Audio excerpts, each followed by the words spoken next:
Okay, this is some information about what we call the space brothers or extraterrestrial friends that look like us, and some of them can also walk among us without being recognized. Some are a bit taller and some are a bit smaller than us. But human form is universal and are found on many planets. There are also extraterrestrials that don't look like us, but this is about our human-like older friends, space friends. And it's a principle like an older sibling watch a younger. So we are watched by civilizations that are much highly developed, both spiritually and technologically.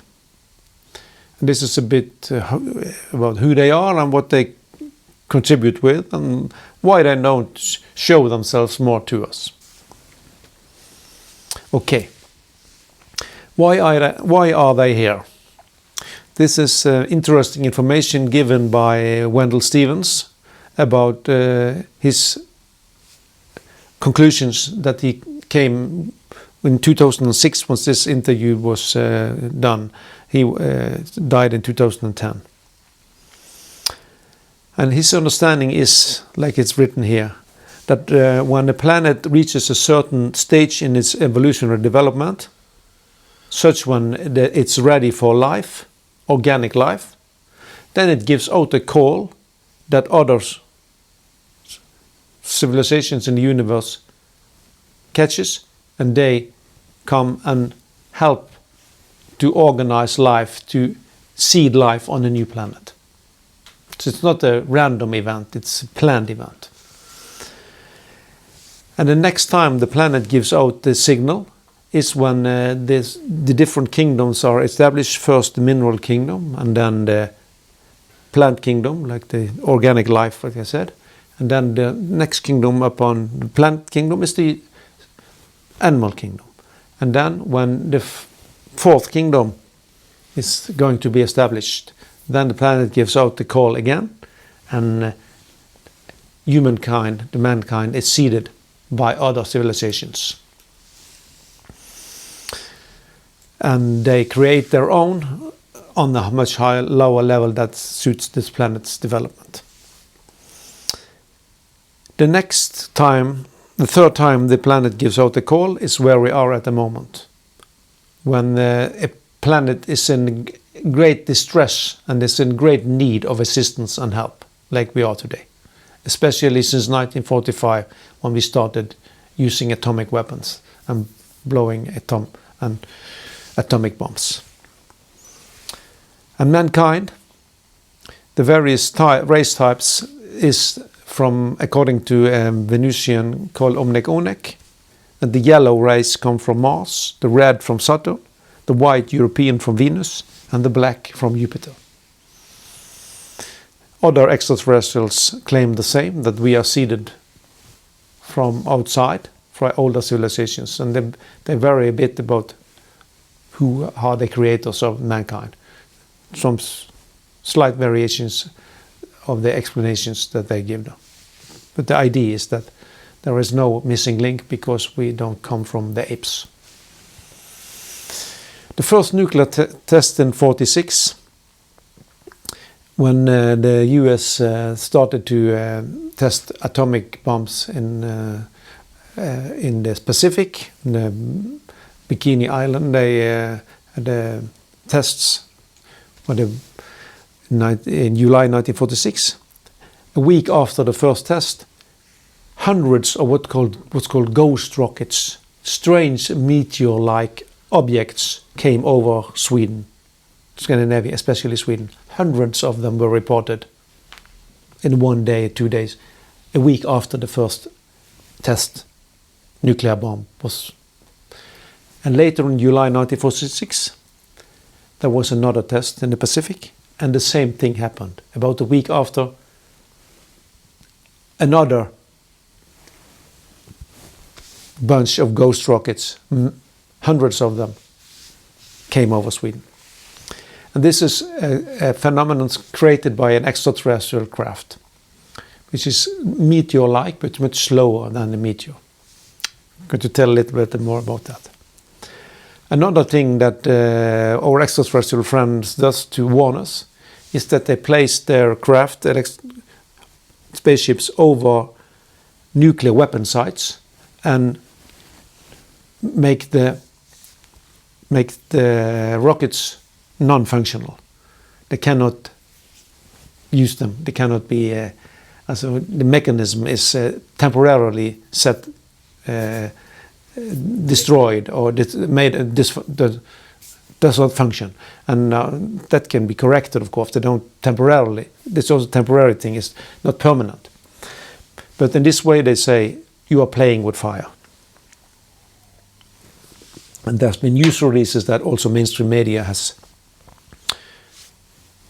told us about where military people come forward and say this has happened. And this is nothing just happened at the Malmström in the 60s. This has happened again and again and up till now. But media usually don't report it. Here we see some examples of this ghost rocket phenomenon taken from various places around the world.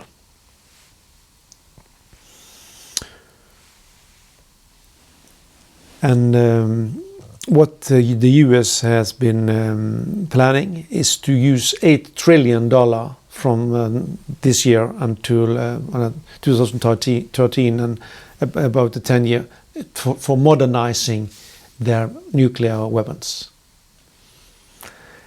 There was used to turn old bombs into all-purpose weapons.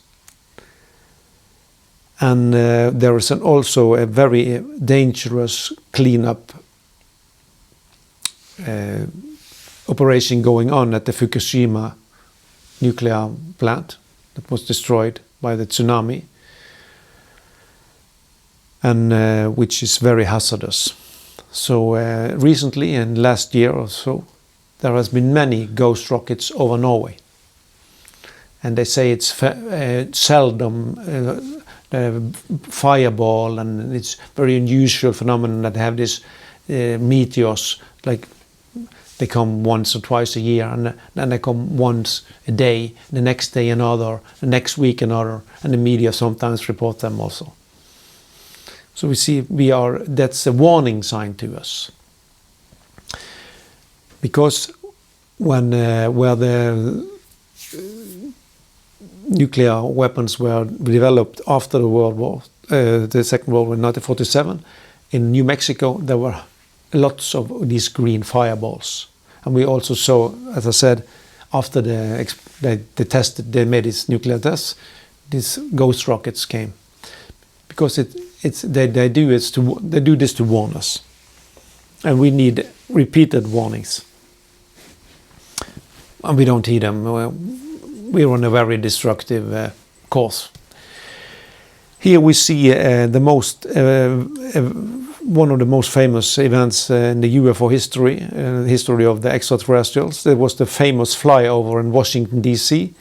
on the 19th and the 26th of July 1957. There a fleet of extraterrestrial spacecraft came over the Capitol in Washington. And it was photos. This is the a real photo, a real film taken at that time.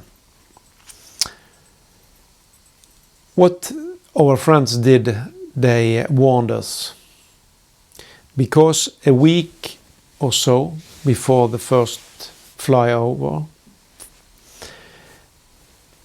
a man called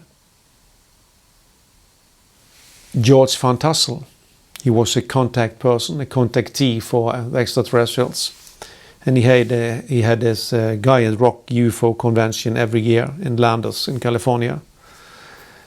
And he had been told by his space friends that if the US continues developing the hydrogen bomb, which we have warned them against doing, to tamper with one of the building blocks of the universe, must not be done. If they continue to do that, we will make a demonstration, a flyover.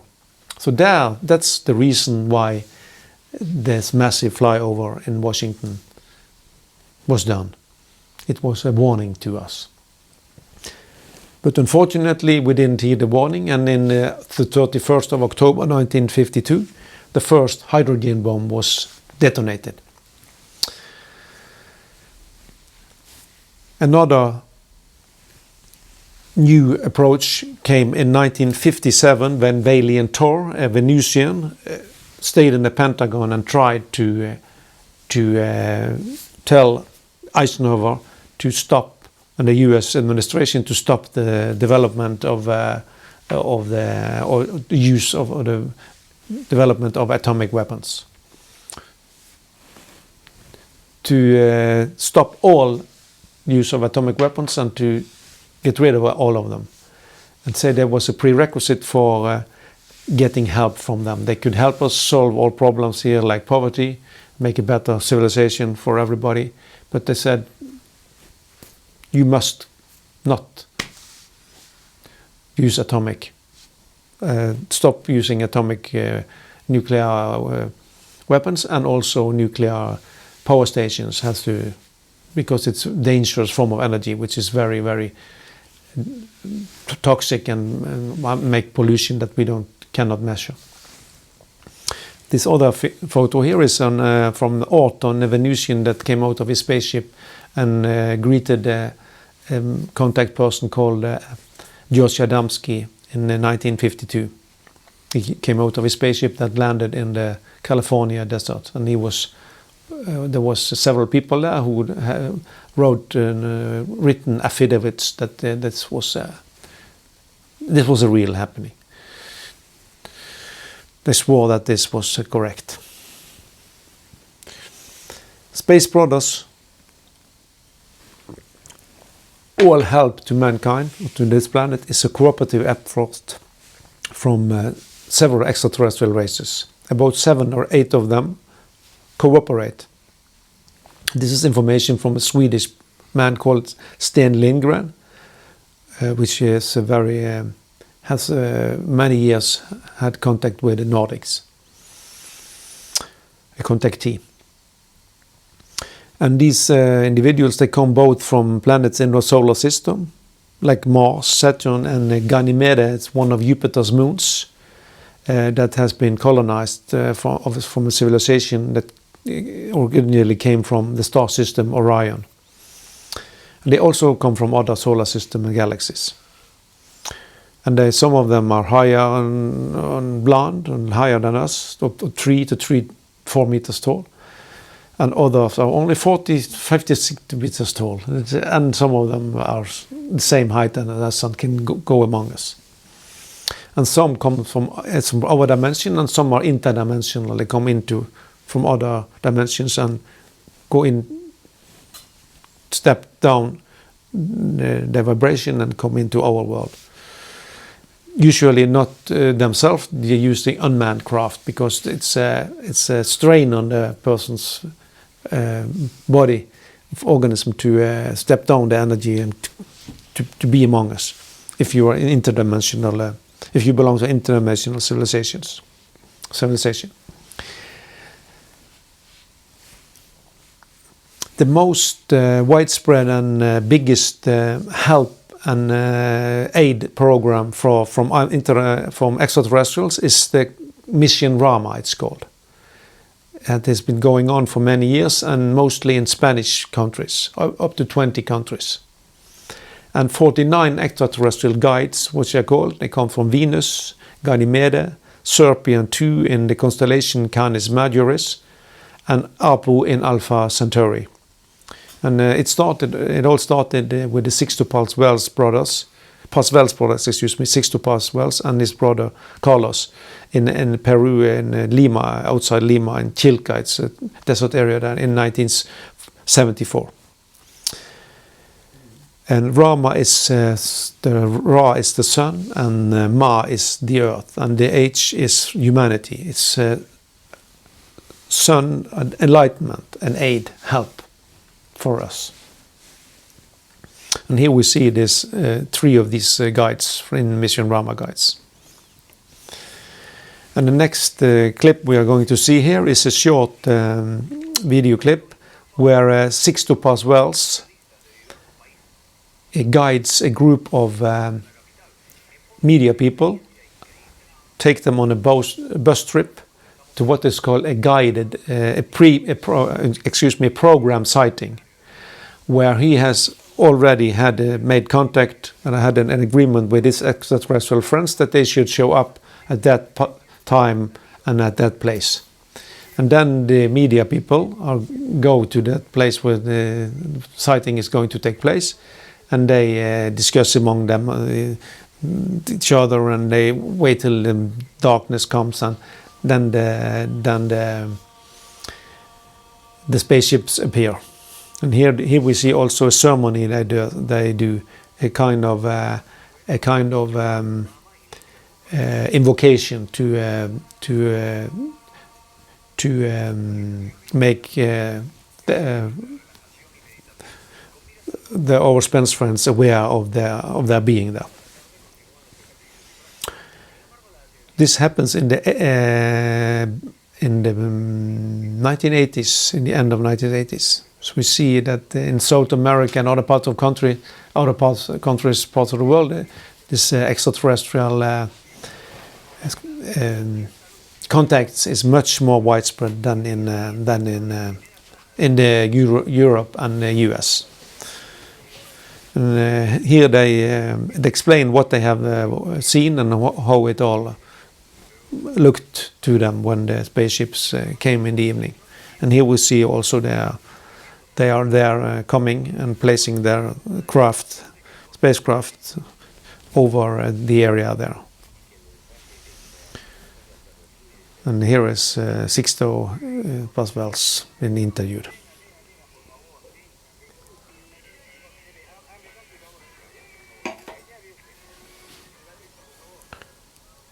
So we see this is light years ahead of Europe and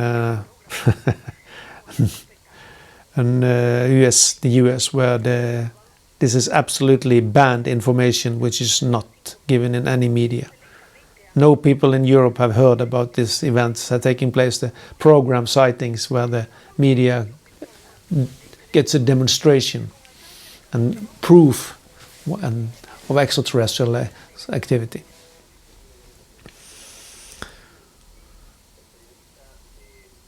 And they take pictures and they see, and they tell their own media when they come home, and they break stories for their own media. So this is hundreds, thousands of people are informed this way, millions of people maybe, about this. Another very interesting approach from our friends from space happened in Italy from 1957 to 1978. It was the French ship W56 is called.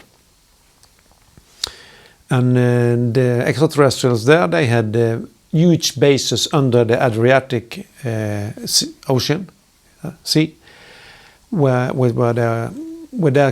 their technology had they developed bases that were hundreds of meters to 300 meters in height and many kilometers long.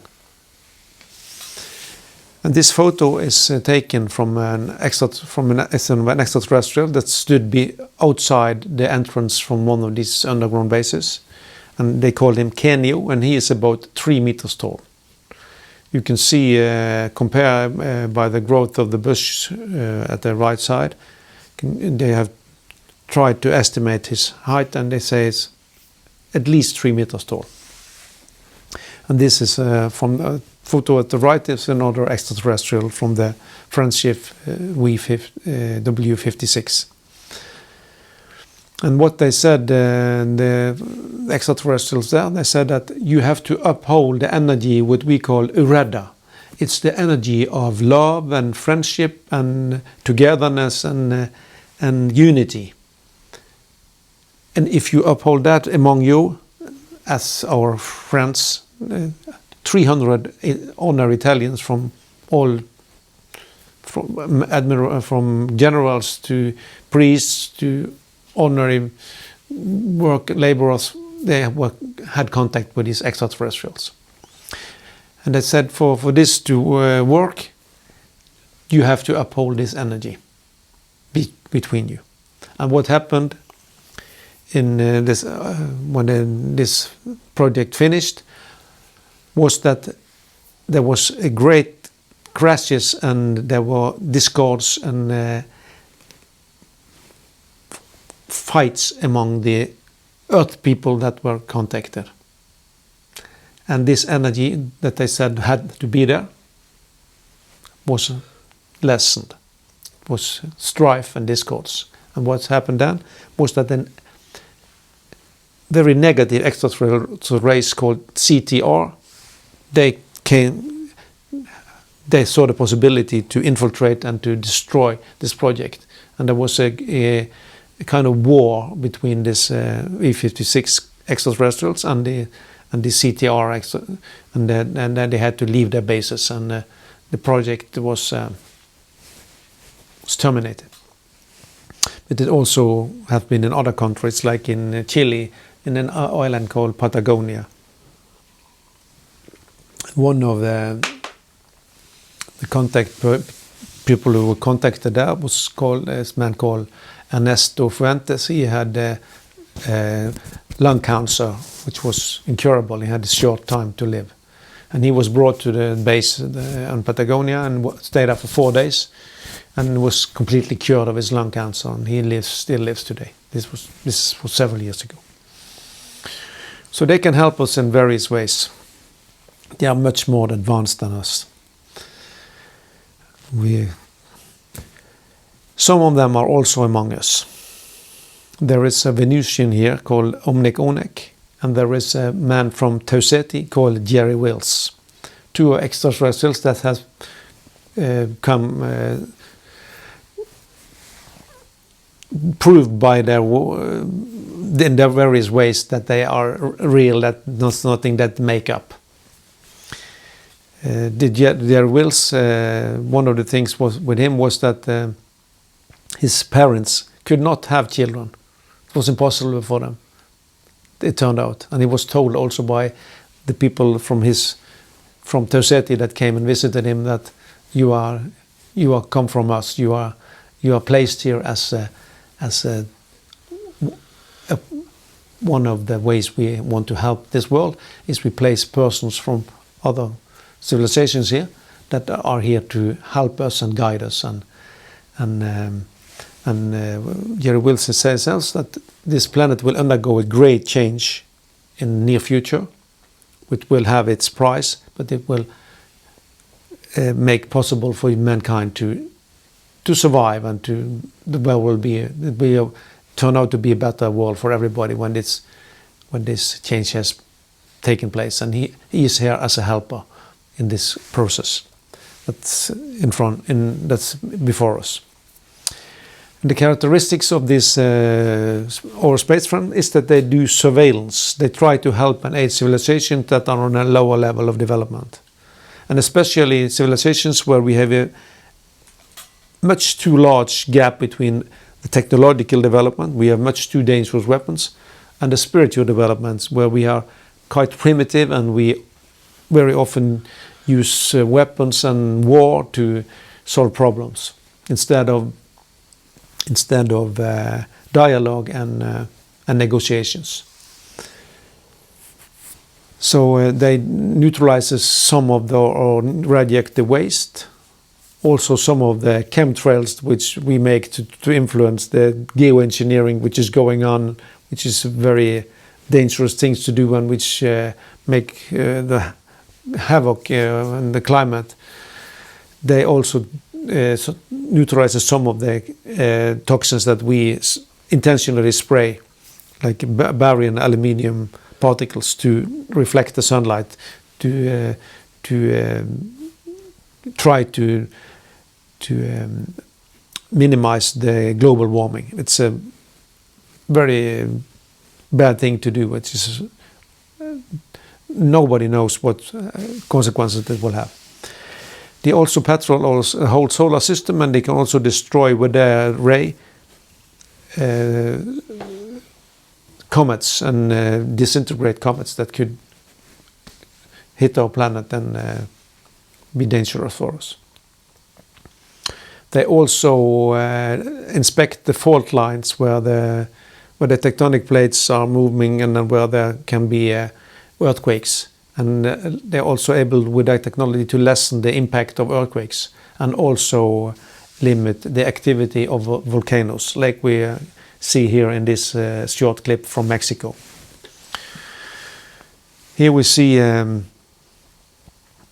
from the news that an extraterrestrial craft goes into the volcano called Popocatépetl, which lies near Mexico City. And Mexico City is a city where there are over 20 million people. And if that volcano is spewing out this ashes and lava, it will be very, very bad, and millions of people will die. So when this periods when this volcano is very active, they goes into the volcano and limits the activity in the volcano to make it to hinder a blowout. There's a very important principle governing all activity of these extraterrestrial civilizations. And this is the law of free will. That means the principle of non-interference. We must be able to make reasonable choices and decisions by ourselves and do things that are for the good of all. And nobody comes and saves us from ourselves. We have to save ourselves. But we need some help and assistance to come out of the quagmire we are in today. And they are here to assist us and help us. If we want to have their assistance, it's up to us. They will not take away our responsibility to solve the problems with the environment and to distribute the resources that this planet has so everybody can have a decent life. We have to do that. So they oversee and help. They say it's like if we try to force our system or our way on you, it will be like a rosebud that is not allowed to come and to bloom by itself, but are forced to open, like using force. Another very important law is the law of correspondences. That means that the less the media inform and the stronger the cover-up, the more our friends from space must stay behind the scenes. Therefore, we decide whether they can come forward, not them. It's up to us. And we can show some examples now of this principle, how it functions in the real world.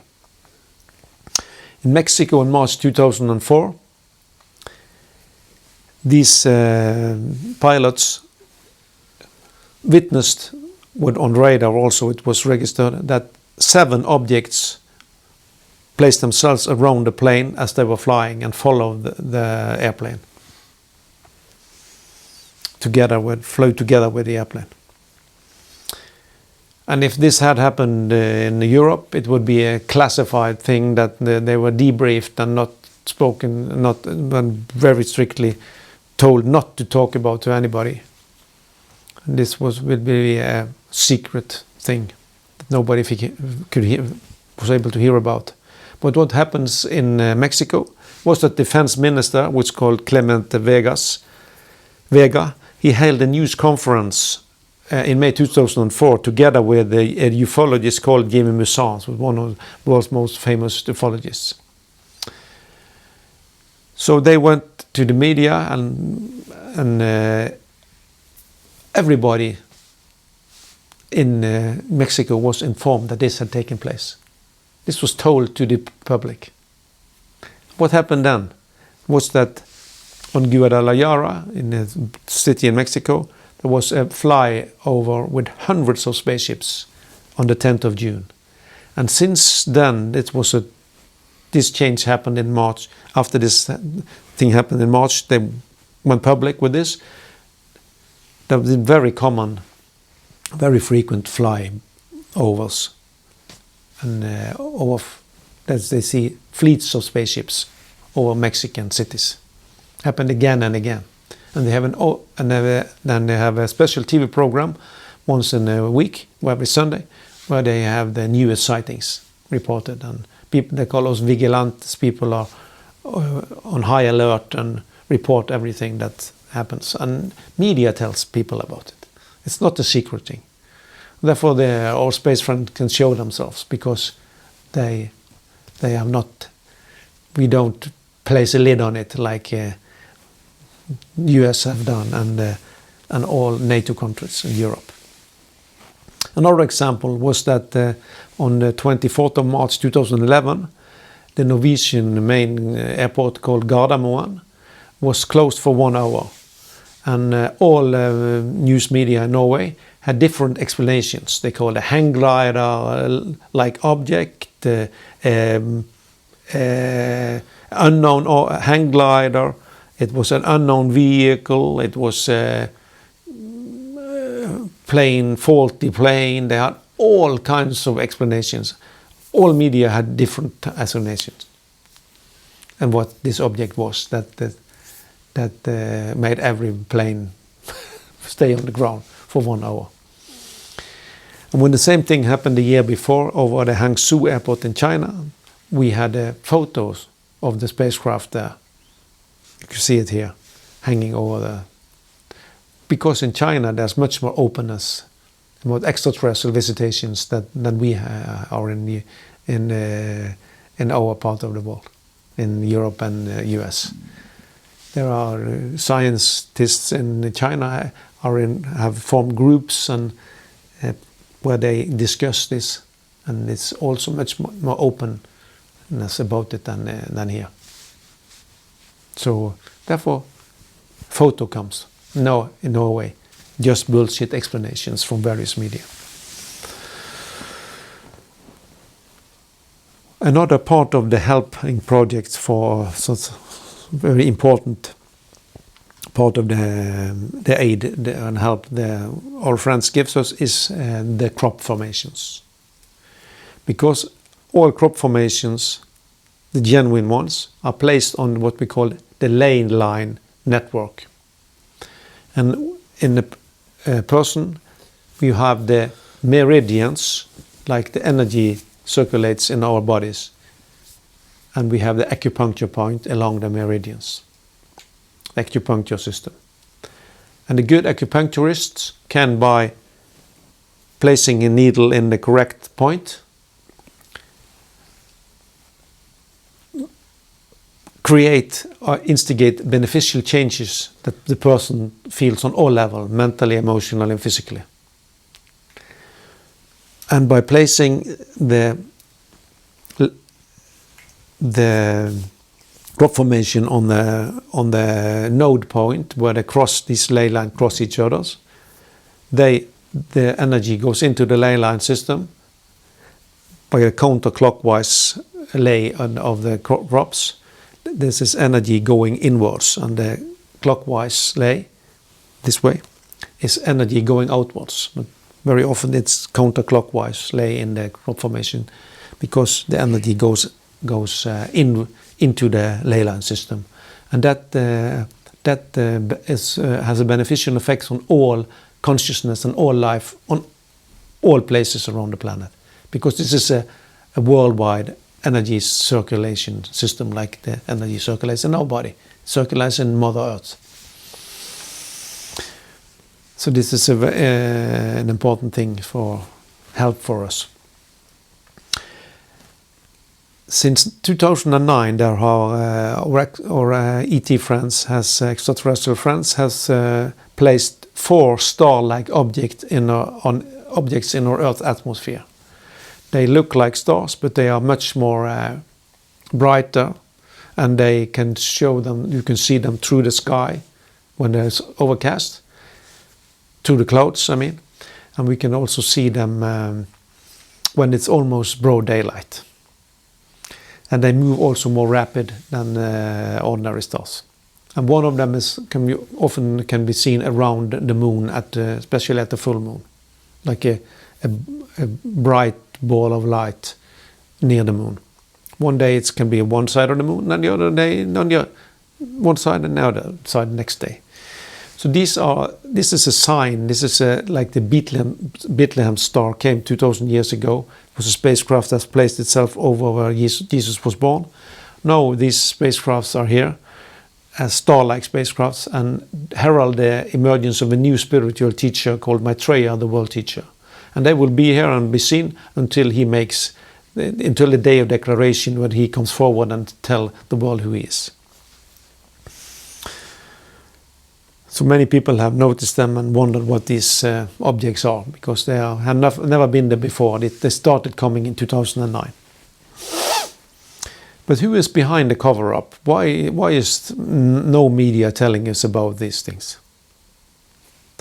Well, intelligence agencies like the NSA and CIA and their partners in all countries have a part to play in this.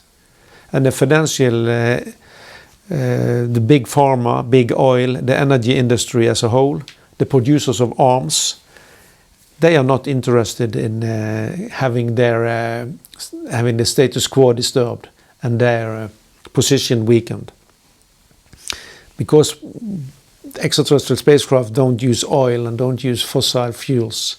So here we have new types of energy which will make us, we will not need oil in motors. We will have much more better systems, which already has been developed, but the big oil has taken it out of the market and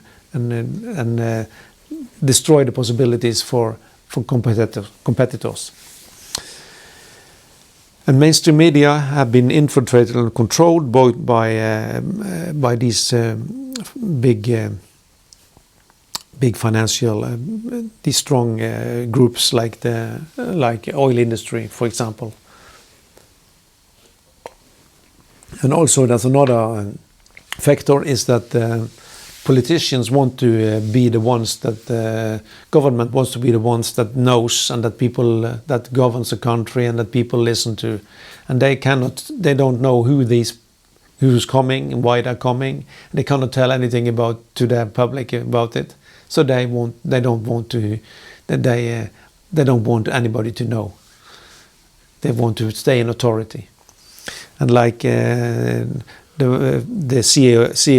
CEO from Disney, Michael Eisner, said when he introduced a film called Alien Encounters from New Tomorrowland, he says, "For governments who wish to uphold their authority, extraterrestrial contact is pure dynamite." And that's one of the reasons this is a non-issue in the mainstream media. The Space Brothers, they see the good possibility that we are able to create a better civilization which has a different type of technology than we use today, and renewable energy available to all, free. And the technology from extraterrestrials are so advanced that it can neutralize all the radioactivity and pollution and environmental pollution. But we have to do the changes. We are nothing is forced upon us, like I said. The key to get these changes are spiritual awakening. And I want to quote saying from extraterrestrials that came from the planet Coma Berenices and was given to a contactee called Paul Villa. And they say, "Love is the most powerful force in the universe, holding everything together. Cooperation, unity, and goodwill. If used correctly, it can transform the hearts of men and make them into beings of light and peace. When the laws of love rules the minds of men of earth, then the people of other worlds will come in great numbers and share with us their advanced sciences, living among us as friends and brothers in lasting peace, as they do on many other worlds." Spiritual development means that the person becomes less angry, self-conscious, less competitive, more kind, helpful, and less selfish, more unselfish. And to be able to develop spiritually, there are two levels of evolution of everybody, and one of these levels is service, where you do good deeds because it's a good thing to do, not for people can pat you on the back or give you praise. And the other is meditation, especially a very potent form of meditation called transmission meditation, which steps down energy coming from our spiritual hierarchy of the masters of wisdom, which they are called, and are stepped down by the participants in this meditation group through their energy centers or chakras. And then this energy goes into the world and has a very beneficial effect on our our consciousness. Okay, that was it. Thank you.